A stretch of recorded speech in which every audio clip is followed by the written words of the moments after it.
This past week in America, abolitionist John Brown led a small group on a raid against a federal armory in Harpers Ferry, Virginia, in an attempt to start an armed slave revolt and destroy the institution of slavery. On the night of October 16th, Brown and his band of abolitionists overran the arsenal. Some of his men rounded up a handful of hostages, including a few slaves. Word of the raid spread rapidly, and by morning, Brown and his men were surrounded. A company of U.S. Marines arrived on October 17th, led by Colonel Robert E. Lee and Lieutenant J.E.B. Stewart. On the morning of October 19th, the soldiers overran Brown and his followers. 10 of his men were killed, including 2 of his sons. A wounded John Brown was captured and arrested. We now await the trial and are curious about the fate of John Brown.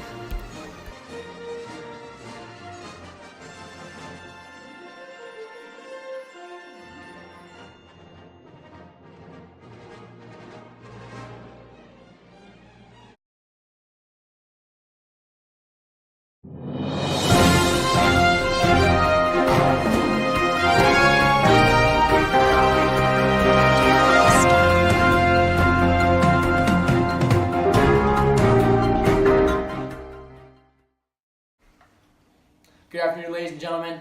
I am Zeke Nixon, and tonight we'll be talking about the John Brown raid.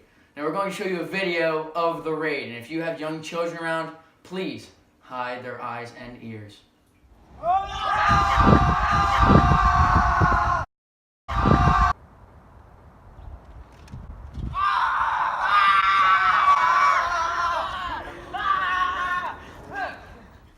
Wow, what a terrible sight to see. I'm now here with 4 people close to the John Brown situation. First up, we have Abraham Lincoln. Thank you. Honestly, John Brown was no honest Republican man. As a member of the Republican Party, we are disgraced that we would be associated with something as pitiful as the John Brown raid. The formation of the Republican Party has had no effect on the occurrence of slave revolts, and when asked about this, the general public will have no evidence to support their claims. Thank you, Mr. Lincoln. That was very honest. Now, let's move on to a journalist from the Richmond Enquirer, Seymour Butts. What do you have for us, Mr. Butts? Thank you, Mr. Nixon. The acts committed by John Brown are unacceptable in the United States. At the Richmond Enquirer, we believe that this event can lead to disunion. If the Northerners continue to defend the murdering and killing of citizens, then let disunion come. Thank you, Seymour Butts. That was a very interesting take on the topic. Now I go to Horace Greeley for his thoughts on the raid. Thank you, Zeke. I believe that John Brown should not be considered a felon. He was on the radical side, but he was also considering the good of the slaves. I think his actions could be considered heroic in that he was looking towards the future in terms of abolishing slavery. Now introducing John Brown!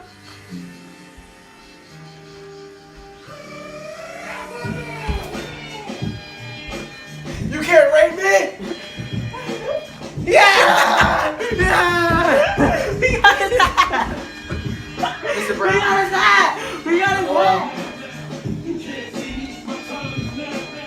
ass! Wow, what an entrance.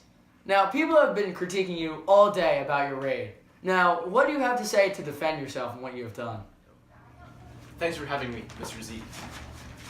Well, I only did what I did for the purpose of helping the future of the slaves. I didn't intend on putting people's lives on the line. I personally think what I did was right, and I wouldn't take back my decision. I don't believe that my punishment is justified, but if everyone still feels that death is my fate, then so be it. Oh my goodness.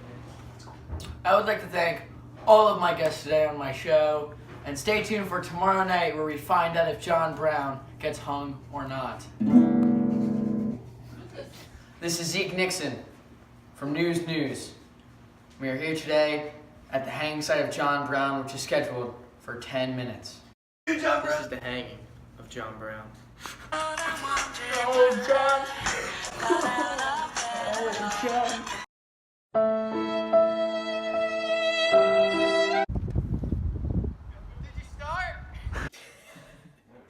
Thanks, Dad. We got it. All right. Thank you, Mr. Nixon. Are you still rolling? Thank you, Mr. Nixon. Stop smiling. Wow. Thank you, Mr. Butts. That was very interesting. Next up, we go to Horace Greasley for his thought on the raid. What now? We're not doing Sounds of nature. that. With Bob Ross. Oh, TV show. Alright, ready? Let me say. I'm an animal. Dude, you gotta be quiet.